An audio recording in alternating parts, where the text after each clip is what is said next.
You could have all the skills, all the certs, be crushing it out there, and still struggle to get the job. And what could be holding you back is your resume. In this episode, the first of a 6-part series that I'm doing with Stephen Semmelroth, we are going to be looking at cybersecurity resumes and giving you actionable intel that you can start implementing today to make your resume more impactful, more appealing to both the hiring manager, the HR, and applicant tracking systems. We're going to tell you everything you need to know. Let's go. Hey everybody, welcome back to Simply Cyber. Be sure to hit the subscribe button because we are doing a 6-part series over the next 6 weeks talking with Stefan on an entire cybersecurity career progression from resume to negotiating your salary and leveling up your career once you get that job. You're not going to want to miss it. The resume is absolutely one of the most important aspects of getting the job, right? It is effectively the marketing tool that is selling you as an individual to an organization. But there's a lot of unknowns. Should you use multiple columns? Should you use color on the background? Should you use bullets? Should you use narrative? Should you put your picture on it? All of these questions can influence the ability for the resume to get in front of the right people and also effectively communicate and convey the value that you can bring to the business. Now, before we get into the video, if you're new here, I'm Jerry Ozier. This is Simply Cyber, the YouTube channel designed to help you make and take a cybersecurity career further, faster. And sometimes we're doing technical labs, and sometimes we're talking to experts like Stefan. So if you find the video interesting, obviously give this one a thumbs up, but really consider subscribing because we are doing this every Monday at noon. All right, let's jump into the interview and find out how we can take our resume to the next level. Let's dive right into it. What is the biggest mistake that people are making with their cybersecurity resumes? Oh, the biggest thing that I see the most often, this is after, a couple years and many thousand of resumes, reviewing, writing, whatever, is people writing what they were responsible for, not what they actually did. How do you write that? It's very different, but I could have been responsible for securing the dark side of the moon against alien invasion with no loss of life and no loss of equipment. Good job, Yep. Stefan. 100% uptime. What does that actually mean, right? So what were the things that I did to do that? Responsible for 99.999% uptime across my entire stack. Achieved this uptime, or drove a program that allowed us to have uptime. And I'm going to uptime because it's well understood, right? Yeah. Or maybe for a red teamer, did 15 engagements over a 6-month period, helping to secure 15 clients and wrote reports for that. So that would not fly, but that is an example of something that we did accomplish, right? Then did phenomenal words to show there, right? Yeah, and I always say, because I agree with you, like when I review resumes, which I do periodically, there's a handful of things that you might see, but one thing that you almost always see is the bullets, because every resume has got the bullets, and Sure. They lack any kind of quantifiable in impact. And sometimes you can't make it quantifiable, right? And that's fine. But I think if you really think about what you did, you can find some quantifiable, but the impact, you always had an impact. Nobody's just not doing anything, right? You're having some type of transformation on the organization. Did some type of project, or even if you're doing help desk and you're just answering calls, how many calls did you do? Like maybe did you get promoted in a certain amount of time? Did you employee of the month? Like whatever, like what is the transformational impact between when you got there and when you left or when you currently are? And another thing, you mentioned this in the live stream for the Vets into Cybersecurity, like what is the value proposition to the organization? People got to remember when they're giving a resume to someone, you're basically trying to sell yourself as an asset to that organization, right? I mean, do you people talk to you about that, and what do you say when you kind of reveal that to them? So there's last year I mentored over 150 people trying to get into cybersecurity.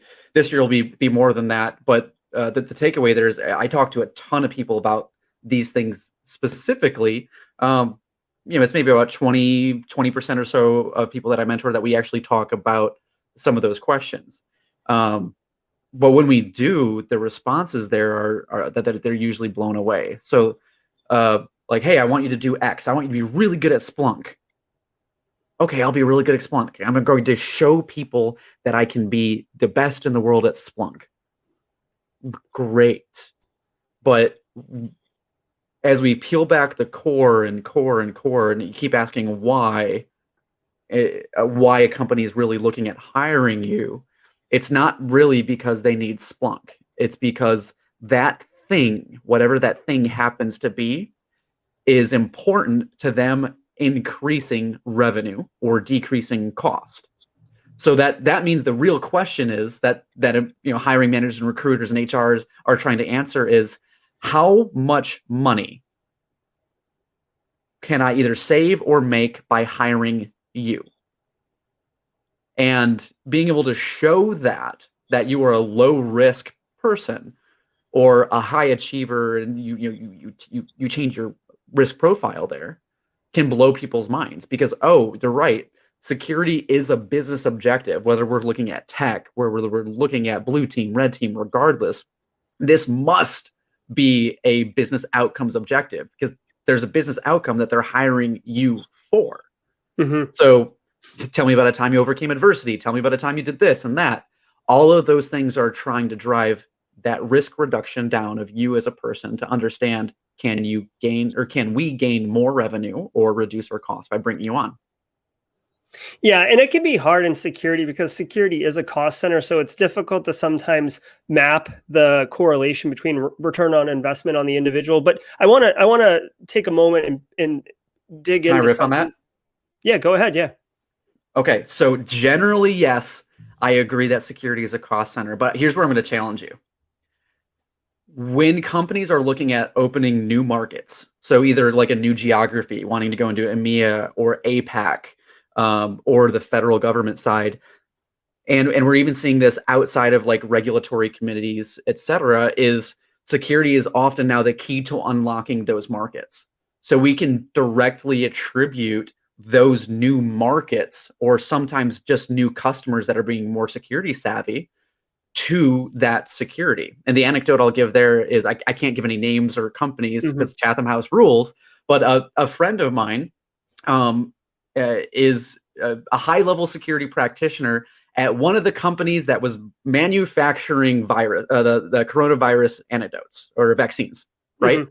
And so when they looked at the potential like vendors that could manufacture for them during the scale-up process, there were a number that did not meet their security requirements. So they said, you are no longer in the running.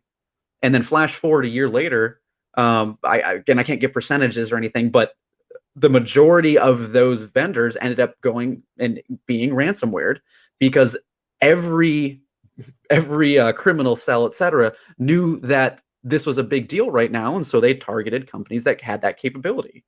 So because that was an automatic no-go, that meant their competitors could scale up, which means that revenue, again, is directly tied back to security.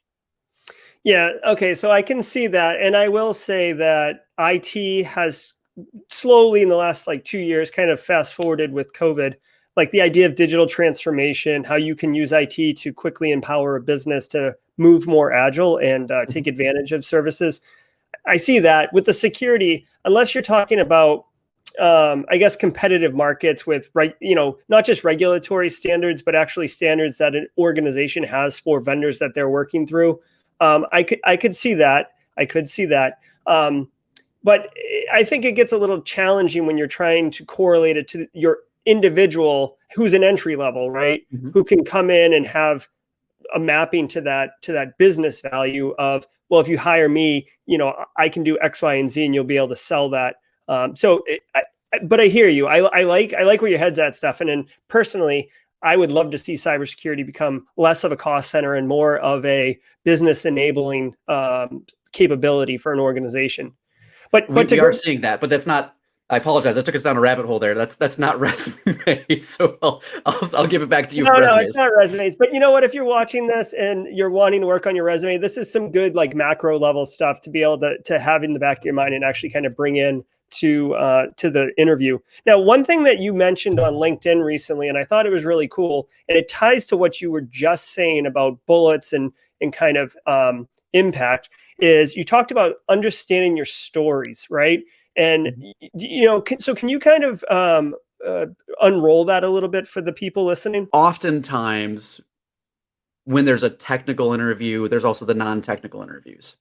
And one of the questions, one of the key things, I don't know if Google still does this anymore, but it was one of the big like formal pieces is if you have two people that are completely equal across every metric, great, how do we break that tie?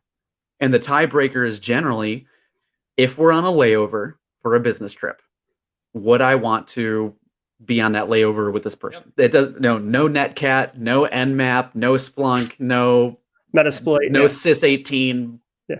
Still weird saying sys18. Yeah, so how do we transition from being a purely technical engineer and focus on that? And then for a lot of people that, you know, their Myers-Briggs starts with I for introvert, how do we go through and build that into what many companies consider to be the full package? And that is, you know, we're going all over the world today, and we're time traveling. Okay. You know, we go back to like primitive times. At the end of the day, everybody would come through and sit down at a fire and eat what they captured or killed that day, right? Mm-hmm. And they would tell each other stories around the campfire. Okay, you killed a saber-toothed tiger. Tell me how you did that and you didn't get eaten. I need to know that. So when you have those stories, there's this incredibly human element of wanting to learn and know and understand more. And if you're able to tell those stories in a cohesive, coherent way that people want to listen to, then chances are they'll want to be with you on that layover. Yeah. Yeah, it's really interesting you say that too. Like personally, telling a story is actually something that I'm trying to get better at doing because, I talk a lot, but doesn't mean I'm great at it. But having that kind of rapture of someone's attention and them wanting to listen and know more, it's so valuable and it's so interesting. And there really is a methodology for telling stories. But it's not like just being able to weave a good tale. It's wrapping it around what your experiences are and kind of pulling out what is the actual value and then cutting out the kind of excessive pieces that ultimately would be boring, even though no one wants to think anything that they have to say is boring or else they wouldn't say it, right? But it's having that kind of self-awareness and preservation, which we'll get into the interview in a different segment. But I just think it's interesting if you can, bullets are supposed to be kind of short and high impact, like you said, strong verb with put simply thing, but you really got to think the whole resume should be kind of telling a overall story of you as a candidate. I would argue.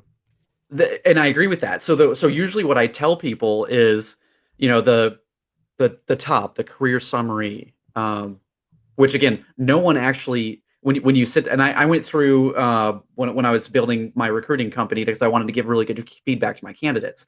I went through 12 different recruiting books and resume books, like down to this. And I literally built a matrix of who says you should have a career summary versus a career objective. No one agrees. So no matter what you do as the person that's listening to this, that's getting ready to build your cyber resume, you will be wrong. The goal is to be the least wrong. And if you can be the least wrong, then you're probably good. So what does that mean? So I'll loop that back to your statement here is at the top, whatever it is that is like your career statement, or career summary at the top, maybe submission statement, whatever is the right thing for your specific industry and you, that is your thesis. Everything else after that has to support your thesis. Mm-hmm. Mm-hmm. So I know we're talking a more academic approach to this instead of storytelling, but it's the same thing. And when we get down to the bullet levels of the meat and the potatoes, this I work for this employer from these time period to these time periods. Bullet 1, 2, 3. The things that are there have to be in the storytelling piece. I have to know what you did. Yep. So that's where it has to start with a very strong action verb. And I go with the traditional VAR, traditional resume writing. I go with the traditional VAR, verb, action, result. Mm-hmm. Some people say outcomes. There's different ways to put that, but verb, what do you say you do here, Bob? Yeah. What did you action or accomplish through that? And then what was the impact or the result to the organization? Yeah. So that's a really great simple formula for people to take away and kind of stick with them, because it's simple. It's 3 things and you can rinse and repeat across every bullet on your resume. Absolutely. And if you can give, and here's a really good litmus test. If you can hand your resume to somebody that's in an adjacent field. Mm-hmm. So maybe you take your cyber resume and you give it to a developer, or vice versa. Somebody that is close enough that they don't know all the acronyms, whatever, and they can look at it and go, "Oh, you're a top performer."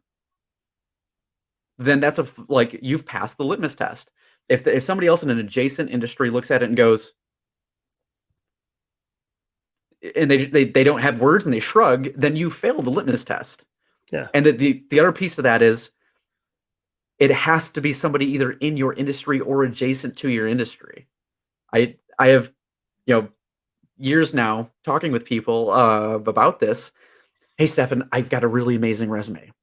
I had my cousin's friend is an HR person, and they looked at it and we spent hours together, and it is a phenomenal thing.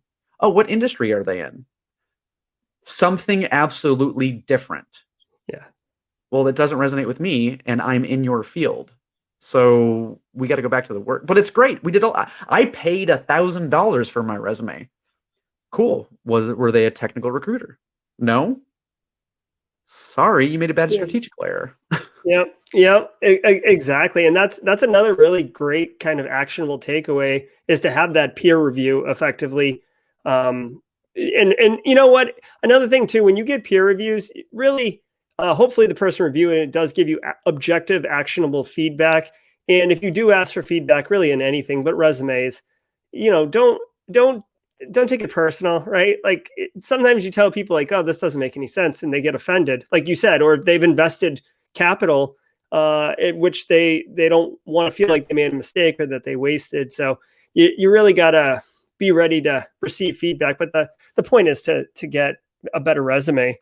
Well, that's hard. It's super hard because your resume is so intimate, right? Mm-hmm. You've poured your blood, sweat, and tears into building your career to this point, and you are trying to show that you poured your blood, sweat, and tears into this, and that you are a top performer. And you write it up, and then somebody else looks at it, and they're like, "Yeah, cool." And that can hurt. You're looking into a mirror, and sometimes the mirror is an abyss. Yes, exactly. Another thing that, so like I said, you've reviewed probably far more resumes than I have, but the resumes that I review, the only question I ask the person who gives me the resume is, I say, "What job do you want?" And, they'll say, like, let's say pen tester. Okay, that's fine. So then when I read the resume, I'm actually thinking from is this person kind of displaying a pen tester goal, right? And oftentimes they're not. And they'll have it'll be someone who has some cyber experience, and they'll have interesting bullets, but it won't map to penetration testing or offensive security or even development or anything, or creative, even tangential to penetration testing. And I'll give them the feedback and I'll say, based on the 3 bullets that are here and based on the industry, I can assume that you did this, and this, which are much more relevant to the role that you're seeking. I strongly encourage you to revisit this and really think about what have you done that has prepared you to be a penetration tester at your work, and then capture those bullets. Like, yeah, you probably did something way more impressive in your role as, program manager or whatever. And like, it's really more impressive that you ran a $30 million project on time and on schedule, but that doesn't help you get this technical penetration testing role. But the fact that you, I don't know, developed a test cradle or something does help that particular thing. So really thinking about, like using the real estate to really hone in on the role that you want, I feel is a pretty important thing that people miss. Absolutely, yeah. So that's where I go back to the thesis and the thesis support. And when I am reviewing candidates, so what I go through is I'm trying to really figure out three things. Mm-hmm. Is this person competent at the role I'm looking at them for? Their thesis. Number two is, are they a competitor just in general? And more specifically, are they a competitor at this thing? Because like a true competitor, you can add competence to them. Mm-hmm. And then the third thing that I generally look for is, and we're assuming the fourth C, which is character, usually not on a resume.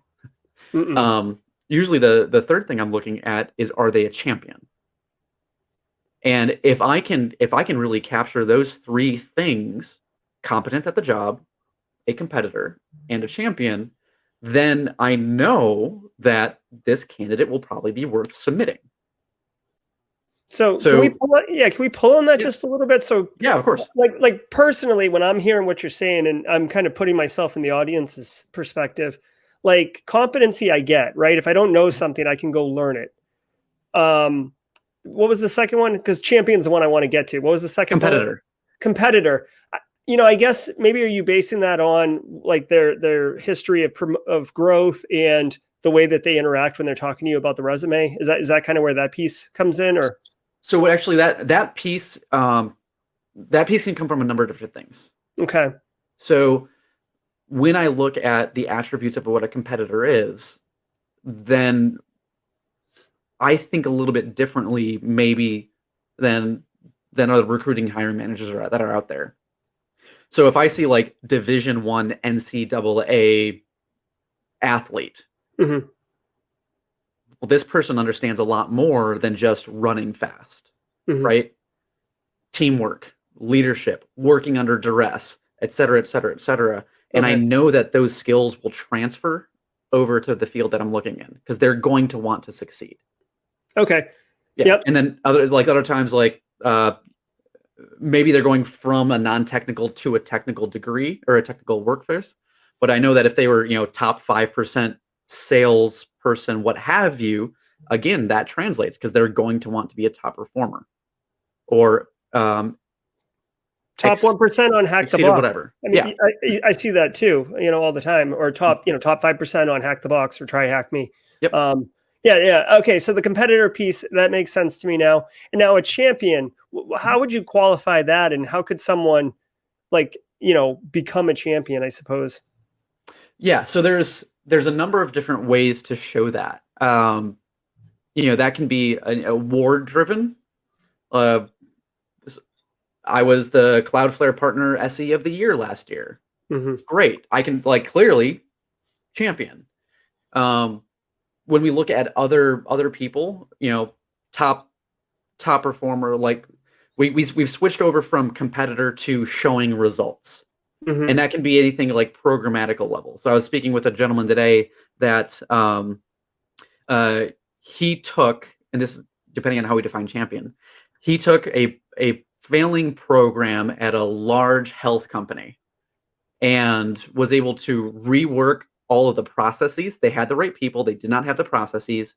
And the product was there. They were thinking about getting rid of the entire product line because it was not working. So he went through and he reworked the entire process set, trained up the people, and the product was still there. And they were able to take it back to market when their executives were about to shutter this entire program. Yeah. So he was an internal champion and he championed this project. and through all that showed that he is a champion. Nice.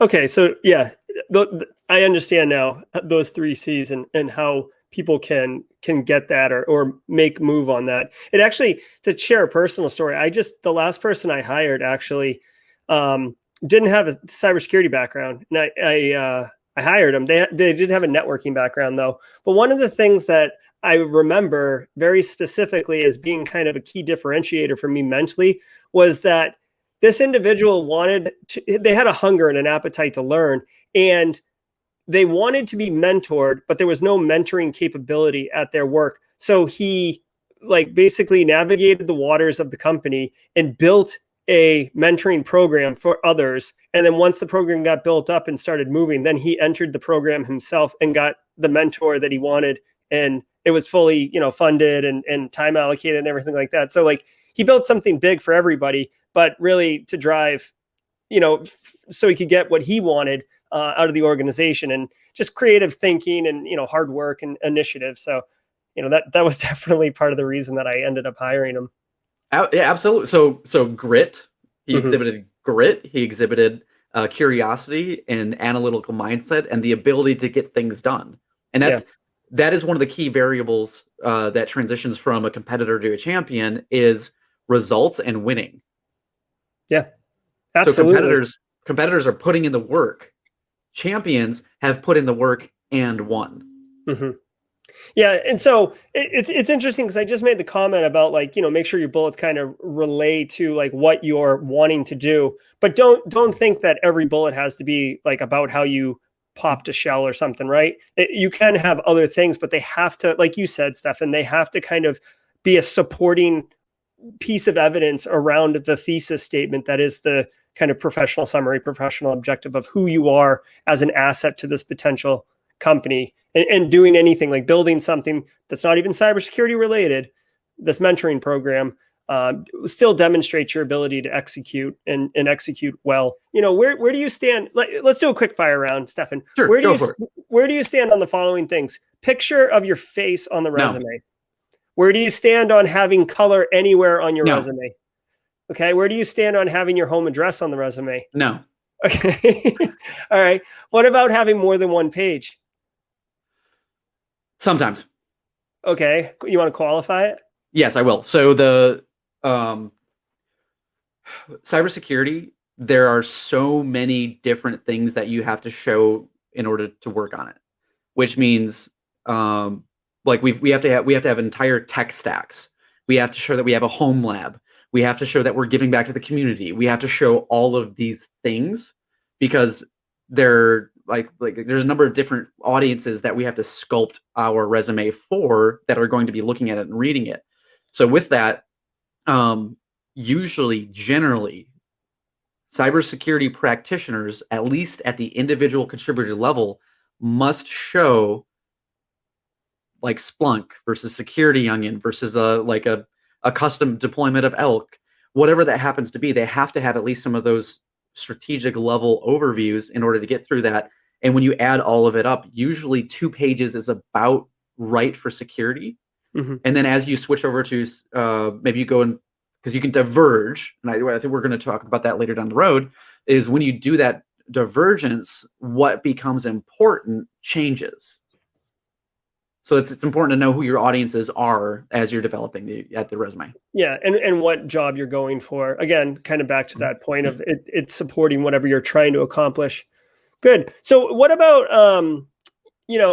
this is really a preference thing, but I'm kind of curious because I see it more often, and I some days I like it, some days I don't. But, kind of the standard model where it's a single column, if you will, of information, and then you have your sections versus kind of the 1/4 column on the left with the high points and then the 3/4 traditional sections. Do you have any preferences around that? Absolutely. So one of them are one of those options is good if you're able to hand your resume to the hiring manager. Mm-hmm. That's the color one. The vast majority of people cannot do that. So you have to play to the lowest common denominator of whom you might be giving that to. So the history lesson again. There was a company out of Europe that had a paid service that was trying to really show that this is the way to go. This is the future of resumes, with color, with a quarter and a 3/4 and the bullets and a pie graph in the bottom that says how you spend your time. And the biggest marketing, and you can go see it. It's they took a former CEO of Yahoo, I believe it was Marissa Mayer, and they built a fake resume for her and started publishing it as if it were true. And everybody said, "This is amazing. Look at this." Pretty smart marketing idea too, right? Oh, look, Marissa Mayer uses it. Yeah. I can't fault them for having amazing marketing. Well done. But unfortunately, that does a disservice to a number of people as they're trying to go get through jobs. And so, well, I'll go a little bit academic here as well.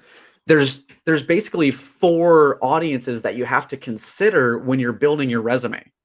And the hiring manager, which we already talked about, is one of them. But the hiring manager, in the general process, usually doesn't even see a resume till it's been scrubbed by 3 other audiences. Mm-hmm. So let's work back through that. You have the next one in time is the HR team. So the HR team they're going to sit there, they're going to look at it and go, this candidate has to have X years of experience and 15 years of Rust, even though it's not 15 years old, and work through that to make sure that they're going to give it to the hiring manager because their reputation is on the line with the hiring manager. Mm-hmm, mm-hmm. So then prior to that, you have the most junior HR person in the room and or junior recruiter in the room, because you cannot assume that people are going to know your lexicon. Mm-hmm. Mm-hmm. Okay, so that person has OSCP, does not have OSCP, trash. Right? Even though they have 25 years of practical experience and worked at Dragos and yeah. So you have to be able to show both of those things. And I work with a ton of, or used to, less these days, work with hiring managers to understand that we need to have or logic with our resumes instead of and logic. Mm-hmm. And thankfully, we've gotten a bunch of people hired just from that one shift.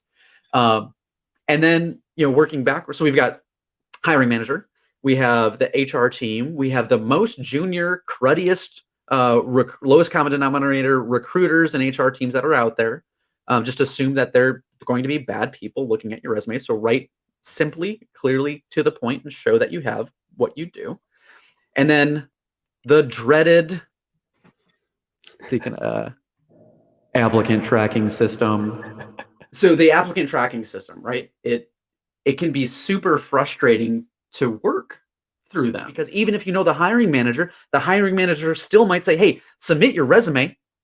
I'll catch it on the back end and we'll get you an interview." You submit your resume and it gets dropped by the system because you had some weird formatting. And oh, by the way, these applicant tracking systems, generally, the reason we say the column thing, they can't parse columns well.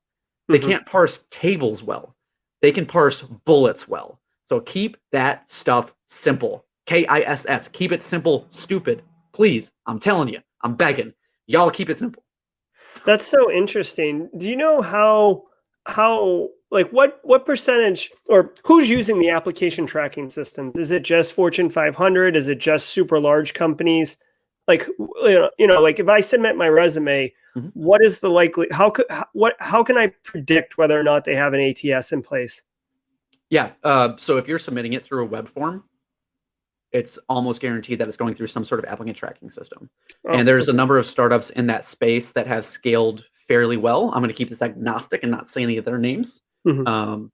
If you want them, go find them. Yeah. But you'll usually, what you'll see is when you pull up the site, it'll usually have company you're applying for .vendor.com, as a subdomain, and that's usually a very strong indicator that they're using some sort of applicant tracking system. And then how that business licensing happens, who knows? Because they could be on an old version, whatever.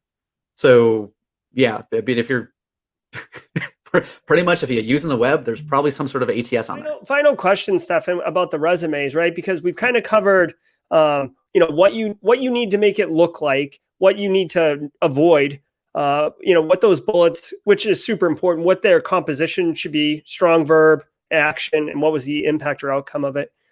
Final thing, where are you on cover letters? I have seen companies that require, usually it's startups, that do require cover letters because they want to see your ability to communicate outside of just a resume.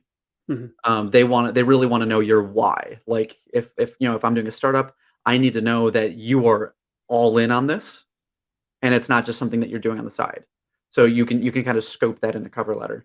Generally, 95% of the time, not required, won't be looked at. Won't be looked at. So probably will not be looked at. So spending the time and effort on a cover letter really doesn't have, in most situations, 95%, according to you, it has zero return on investment and really zero influence on what happens to you as a candidate. Generally, yes. So again, if we look at the 4 audiences, does an ATS care about it? No. Does a recruiter care about it? No. They're trying to figure out if they can bring you into the company, or if it's an external recruiter like I was, can I sell this person effectively is the question. Like it's a dud of a question, but it's real. The HR teams, oh, look, a cover letter. That's cool. And the hiring manager, which is again 25% of that, maybe they do, maybe they don't. A follow-on message to them probably makes more sense. But let's talk through another case study of when a cover letter does make sense. So I tell people all the time, like, if you want to be a penetration tester, your butt better be out doing capture the flag exercises at every conference you can walk into, whether it's B-Sides or DEF CON or Black Hat or RSA or whatever you can get into. You should be out there doing those. And like, I've seen tons of people, because your scores aren't on the board, they walk in, they look at the top scores and they say, hey, who's Alpha 3? I think it's that guy over there. It's that girl over there. And they go, you're doing really well. Can we get a coffee? If that's the case, and you're getting interviewed right now, you better do a cover letter for that person as a follow-up. Can I get your business card? Then you do a cover letter and you say, hey, thank you for taking the time with me. I really enjoyed our conversation. I'd like to formally apply for the positions that we talked about, and I'm attaching my resume. Yeah, and I mean, it's interesting that you qualify that as a cover letter, because I think of that as a different thing. But really, I think what people listening need to take away is what you just said, which is almost niche to pen testing.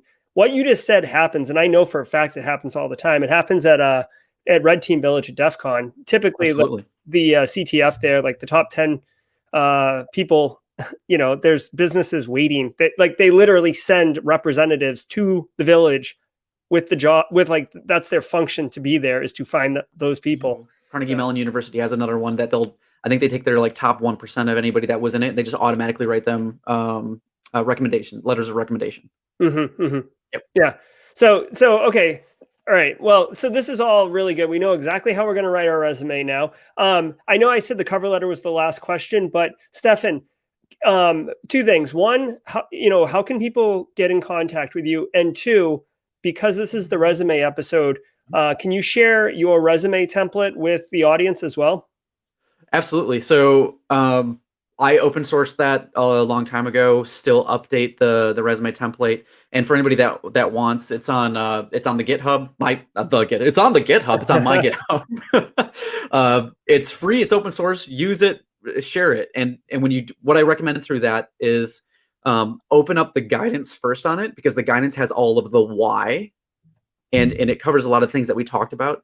You have to understand the why first, and then jump into the template. And the template has some information in it as well, of do I put my education first, or my certifications, or my experience? And the answer is, it depends. Read the guidance first, and then go through. And it's free. It's open source. Use it, change it, do with it whatever you will. It's there to help the community. And then, people can connect with me. I try to post at least 5 videos a week on LinkedIn, YouTube, Instagram, Twitter, whatever else my thumbs find that week on my phone. The Instagram, as I like to call it. The Instagram, yes. Awesome. Well, thank you so much, Stephen. Definitely connect with Stephen. He's helping people every day, especially on LinkedIn. Very, very active there. So stay tuned. We're going to have, this is part of a 6-part series of kind of the life cycle of, going from a resume all the way to having the job and crushing it. So thank you very much, Stephen.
Awesome stuff from Steph, and hopefully you guys got some valuable tools that you can start taking action on right away. Let me know in the comments below if any of these tips have effectively helped you improve your resume and ultimately get the job, because I really, at the end of the day, that's what I'm caring about. So if you really enjoyed that, check out the second video in the series or this other video right here on what I think is going to be the big in-demand job in 2022. All right, thanks so much.